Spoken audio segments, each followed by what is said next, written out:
The gentleman's time has expired. I now recognize Mr. Lynch from Massachusetts for 5 minutes. Thank you, Madam Chair and the ranking member. Also like to thank the witnesses for their willingness to come before the committee and help us with our work. Madam Chair, I just want to describe a couple of documents that I'm going to ask to have submitted into the record by unanimous consent. One is entitled, is the New York Times article dated March 16th. The title is, "Investigators See No Criminality by EPA Officials in the Case of Biden-Era Grants." Without objection, so ordered. I'm still going to describe it, thank you. And the subhead says, a contentious investigation that questioned the legality of EPA grants has found very little to even suggest that government employees violated the law. The second is a Washington Post article entitled, "Trump's False Claims that Stacey Abrams headed a group that got $1.9 billion." Without objection, so ordered. Thank you so much, Madam Chair. And I'll sum up by saying that allegation got 4 Pinocchios.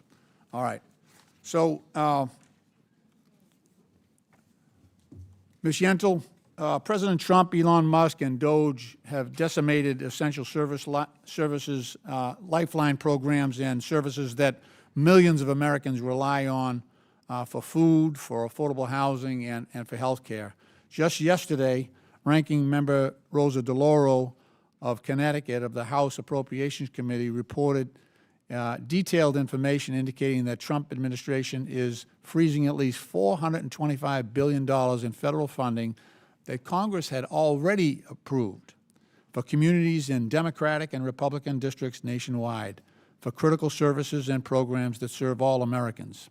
Some of the funding that has been frozen or terminated by the Trump administration includes $3.8 billion frozen for justice programs, including grants that support community policing, COPS programs, victim services, including the Violence Against Women programs that operate nationally. Also, $770 million terminated for NIH grants that support Alzheimer's, cancer, diabetes, and women's health research.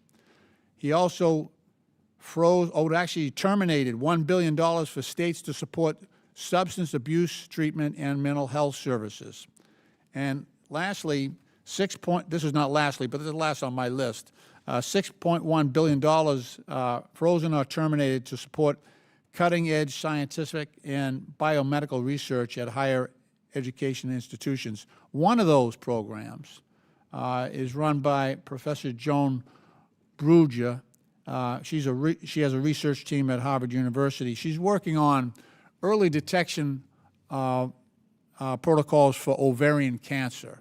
One of the tough things about ovarian cancer and why it's so deadly is that there are no early detection methods. So Joan Bruger actually is working on identifying precursors that allow early detection of ovarian cancer, which affects about 20,000 women every single year. So when we think about this reconciliation bill and the rescissions that are going on here for funding for a lot of these not-for-profits and charitable institutions, what's the impact of that on those individual organizations and the work that they do? Thank you, Congressman. All of these cuts, these arbitrary and often unlawful, illegal cuts to congressionally appropriated funding are doing real harm to your constituents, to the constituents of everybody on this committee, and throughout Congress.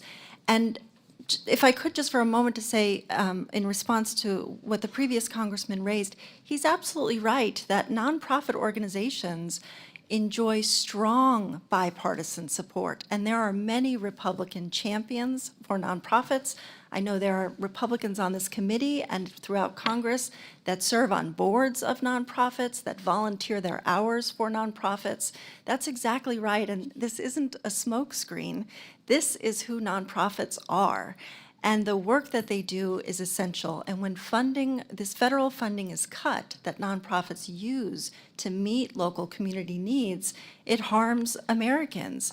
You mentioned the cuts to justice spending. That means organizations that are working to prevent crime are having their budgets slashed. We're seeing nonprofit health clinics have to shut their doors.